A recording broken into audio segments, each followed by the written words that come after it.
zona pectoral, como o seu nome indica, é o maior de todos.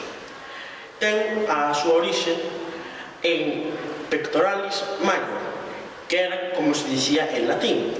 Na actualidade, cando usamos a palabra pectoral, é para referirse a un músculo, aí funciona como sustantivo, ou para referirnos como adxectivo, pectoral.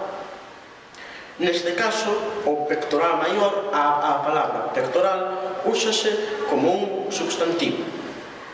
A traducción noutras linguas é moi similar, como por exemplo en catalán, en castelán ou en portugués.